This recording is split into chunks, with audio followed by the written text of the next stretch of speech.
Chantier de France vous emmène dans les allées d'Intermat. Avec le soutien d'AFA, le spécialiste français du lubrifiant depuis 1953. Sur le stand de Faya, Jean-Claude Faya nous reçoit. Merci. Bonjour monsieur. Bonjour monsieur, bienvenue sur notre stand. Il y a 6 ans, nous étions ensemble à Intermat. On commençait à parler de manière précise d'économie d'énergie. 6 ans après, on est sur le thème de la décarbonation. On mesure le chemin qui a été parcouru. Comment vous interprétez cette évolution? Alors je crois que d'abord pour revenir, parce que des fois on oublie, le temps passe vite, et en ces 6 ans, mais même pas 6 ans, on a vécu quand même 3 crises majeures qu'on n'aurait même pas imaginé il y a 6 ans, à savoir la première c'est la pandémie, qui aurait imaginé donc pendant plusieurs mois on serait confinés, on ne pourrait plus se rencontrer, entre autres que Intermat 2021 serait annulé parce qu'on ne pouvait pas le tenir dans des conditions convenables. Personne n'aurait imaginé ça. Non content de ça, derrière, on a eu une reprise, alors ça c'était une bonne surprise, mais une reprise très subite de l'économie, mais qui a entraîné à la fois des manques de composants, que je pense qu'on n'avait pas connu depuis la Deuxième Guerre mondiale, et surtout une inflation qui était là aussi dans les livres d'histoire, mais qu'on n'avait pas connu les uns et les autres, parce que quand même l'inflation forte, c'était plutôt à la fin des années 70, début 80. Donc on a eu ce second événement, dont je pense que personne ne pouvait l'imaginer. Et puis enfin, et non le moindre, une guerre en Europe. Pour nous, ça appartenait au passé, lointain maintenant. Et malheureusement, ça revient et c'est proche parce que l'Ukraine, c'est pas loin de la France. Donc voilà, il y a eu ces 3 événements majeurs. Et donc à l'époque, oui, on parlait d'économie d'énergie parce que d'abord c'était un souci économique aussi. On commençait à parler de décarbonation, mais je crois que ces 3 événements majeurs qu'on a connus ont accéléré aussi ce souci de la décarbonation parce qu'on s'est dit, attends, on est à la veille de connaître probablement d'autres changements majeurs qu'on voit déjà aujourd'hui, qui viennent des changements climatiques, qu'on voit tous à une échelle humaine. Les changements climatiques, ils ont toujours existé sur la Terre. Sauf que ces changements climatiques, ils existaient sur plusieurs siècles, et aujourd'hui on est en train de les mesurer sur l'échelle d'une vie. Donc on s'aperçoit bien qu'on a un problème. Après on peut discuter à l'infini sur l'origine du problème, mais on a un problème. Et ça a amené la décarbonation, qui je pense est un événement majeur. Le vocabulaire a évolué, la réflexion a avancé. Oui. Concrètement, à date, comment cela se transforme-t-il pour vos métiers? Alors, aujourd'hui, il y a toujours le souci d'abord d'économiser de l'énergie. Parce qu'en forme d'humour, je dis souvent que l'énergie la plus propre, c'est celle qu'on ne consomme pas. Parce qu'il n'y a pas véritablement d'énergie complètement propre. Pour moi, c'est une illusion. À un moment, pour produire de l'énergie, il faut de la transformation, donc c'est jamais complètement propre. Et je pense qu'après, le second point, justement, à un moment, on a besoin d'énergie. Si on veut faire quelque chose, il faut de l'énergie. Et il n'y a pas non plus de solution idéale, donc, et c'est la conjugaison de solutions adaptées par rapport à un besoin. C'est ça. Et donc, nous, fournisseurs, par exemple, de matériel, c'est ça qu'on doit mettre en œuvre, des solutions qui soient adaptées aux différents besoins. En étant positionné sur l'industrie routière, qui est très impactée, notamment en termes de production des enrobés.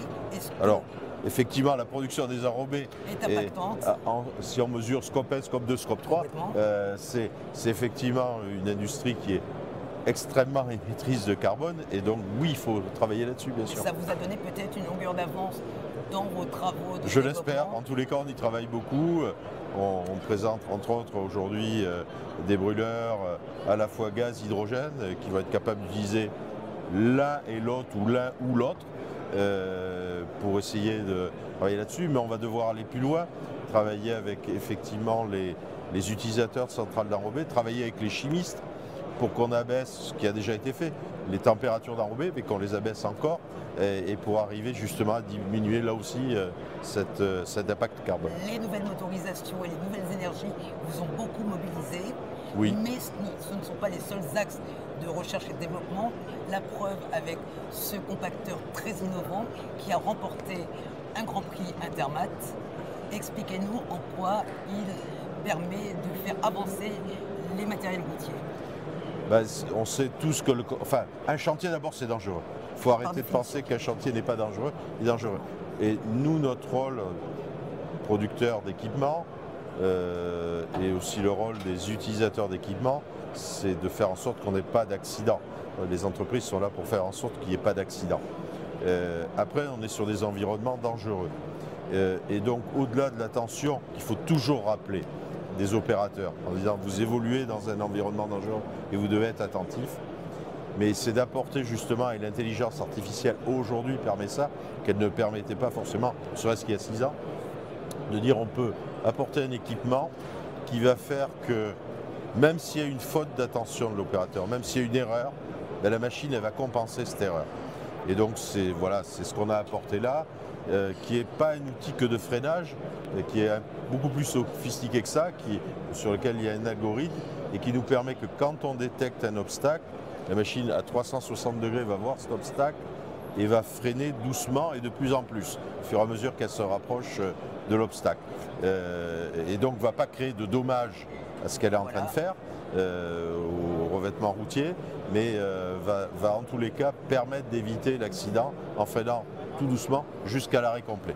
Vous l'avez mentionné, il y a l'intelligence artificielle, il y a des lidars, il y a énormément de technologies. Est-ce que pour vous, c'est l'axe que prend le groupe Fayat dans les matériels routiers? Oui, alors, on l'a présenté il y a déjà de longtemps, on avait présenté, mais c'était une étude, comme on dit. On avait présenté un tandem qui était parfaitement autonome, donc qui savait fonctionner tout seul.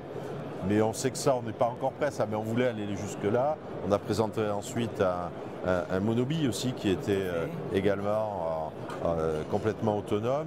Et le fait d'avoir avancé sur ces technologies nous permet maintenant, non plus d'être à l'estade de l'étude, mais appliqué sur une machine, de porter des outils qui vont aller dans le sens de la sécurité. Et encore une fois, on doit être tous sensibles à ça.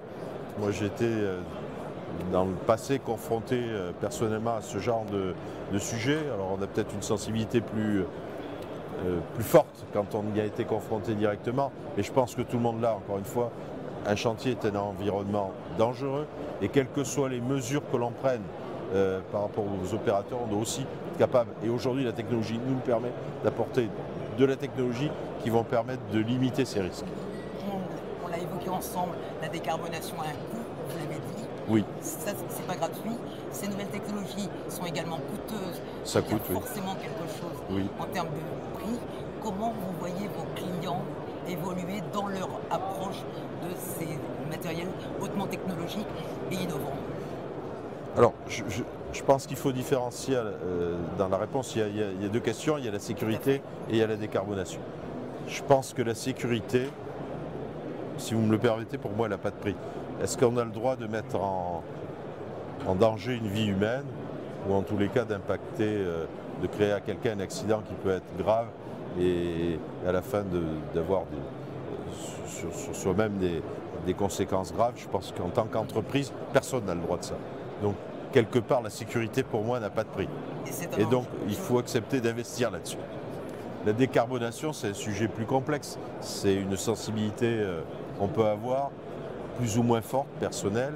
Après, je pense que, en termes d'individus, en termes d'entreprise, tout le monde a pris conscience que c'était un sujet sur lequel on devait travailler, qu'on n'avait pas le droit, on est juste de passage sur cette terre, et on n'a pas le droit de laisser à nos enfants, petits-enfants, et un peu plus loin, des choses qui vont être impossibles à gérer.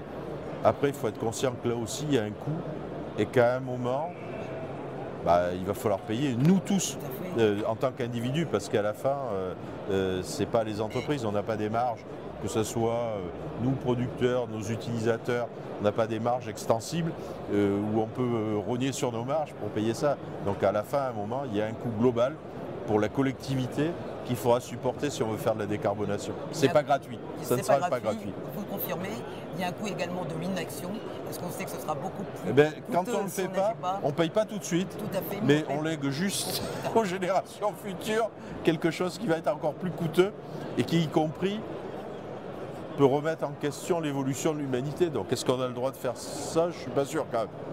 J'imagine que vous avez encore dans les cartons beaucoup d'autres on travaille à la fois sur la sécurité, évidemment, toujours, et sur la décarbonation. Donc on a évidemment beaucoup de choses sur lesquelles on travaille. Et justement, encore une fois, sur les économies d'énergie, et notamment même l'électrique nous a amené, par exemple, qui est une des solutions, mais qui n'est pas la solution. Par contre, on s'aperçoit qu'aujourd'hui, quand on fait une machine native électrique, c'est-à-dire qu'au lieu de partir d'une machine qui existe, on met une batterie dedans, je dis non, on va faire. Déjà, on part d'une batterie, puis on va faire une machine. Complètement. Et donc, on a besoin, entre autres, aussi évidemment d'autonomie, parce que c'est un des problèmes de l'électrique. Mais on se pose y compris les questions, comment je peux optimiser mes composants pour que ma machine elle consomme moins d'énergie.